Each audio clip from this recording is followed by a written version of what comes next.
محترم سامعین و ناظرین، 14 فروری کو محبت کے نام پر ایک تہوار منایا جاتا ہے جو کہ در حقیقت عیسائیوں کا مذہبی تہوار ہے اور یہ مغربی تہذیب ہے۔ اب سوال پیدا ہوتا ہے کہ وہاں پر عیسائی بھی مذہبی تہذیب کو، مذہبی تہوار کو مناتے ہیں،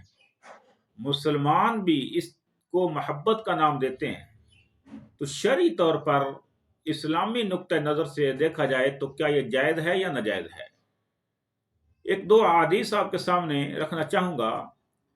سب سے پہلی بات، اللہ کے رسول صلی اللہ علیہ وسلم نے فرمایا، من تشبہ بقوم فہو منہم، جو شخص مرد ہو یا عورت ہو، وہ جس قوم کی مشابہت اختیار کرے گا فہو منہم، اللہ کے رسول صلی اللہ علیہ وسلم نے فرمایا وہ انہی میں سے ہوتا ہے، اس کا شمار انہی میں سے ہوگا۔ اور دوسری بات، اس دن کو مرد اور عورت، لڑکی اور لڑکا محبت کا جھانسا دے کر محبت کے نام پر ایک دوسرے سے ملاقاتیں کرتے ہیں، جبکہ اگر شریعت کو دیکھا جائے، اسلام کو دیکھا جائے، تو اللہ کے رسول صلی اللہ علیہ وسلم نے مرد اور عورت کو الگ الگ خلوت اختیار کرنے سے منع کیا ہے، سفر کرنے سے بھی منع کیا ہے۔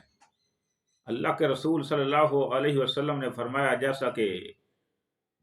صحیح بخاری کی روایت ہے، آپ صلی اللہ علیہ وسلم نے فرمایا، لا یخلون رجل بامرأۃ الا ومعها محرم، کوئی مرد کسی عورت کے ساتھ خلوت اختیار نہ کرے، ہاں اگر اس کے ساتھ محرم ہے تو ٹھیک ہے، محرم کے بغیر کوئی عورت کسی مرد کے ساتھ ملاقات نہیں کر سکتی، یعنی غیر محرم کے ساتھ ملاقات نہیں۔ یہ صحیح بخاری 5233 نمبر حدیث۔ اور اسی طرح ایک اور حدیث جو ابو داؤد میں آتی ہے، 4173 نمبر حدیث،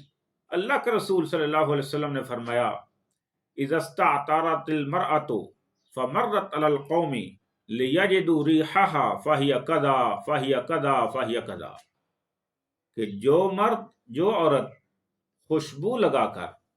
کسی قوم سے گزرتی ہے، کسی قوم کے پاس جاتی ہے، تو وہ لیجدوا ریحها، وہ لوگ اس کی خوشبو کو پا لیتے ہیں، تو اللہ کے رسول فرماتے ہیں فہی کذا و کذا، اس پر سختی والے الفاظ اللہ کے نبی نے بولے، گویا کہ وہ ایسی ہے، ایسی ہے، ایسی ہے۔ تو یہ صحیح ابو داؤد میں یہ روایت موجود ہے۔ اب دیکھنا یہ ہے کہ جو مرد اور عورت آپس میں ملتے ہیں، وہ میک اپ کر کے، جناب خوشبو وغیرہ لگا کر ایک دوسرے سے ملاقاتیں کرتے ہیں، یہ بھی نبی علیہ الصلوۃ والسلام کی حدیث کی مخالفت ہے۔ اور تیسری حدیث، بلکہ اللہ کے رسول صلی اللہ علیہ وسلم جو صحیح مسلم میں ہے، 443 نمبر حدیث، آپ صلی اللہ علیہ وسلم نے فرمایا، اذا شہدت احداکن المسجد فلا تمس طیبا، جب تم میں سے کوئی عورت اگر مسجد میں حاضر ہوتی ہے تو وہ خوشبو لگا کر حاضر نہ ہو، خوشبو لگا کر نہ آئے۔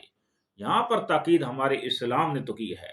نبی علیہ الصلوۃ والسلام نے ہماری رہنمائی کی ہے، تو اسلام کی روح سے اگر دیکھا جائے تو یہ ایسا دن منانا یا ایسی خلوتیں اختیار کرنا، ایسی ملاقاتیں کرنا اور جھانسا محبت کا دینا، نام محبت کا لینا، یہ بالکل شرعی طور پر ناجائز اور حرام ہے، اس سے بچنا چاہیے، اور جتنی کوشش ہو سکے ہمیں اس سے لوگوں کو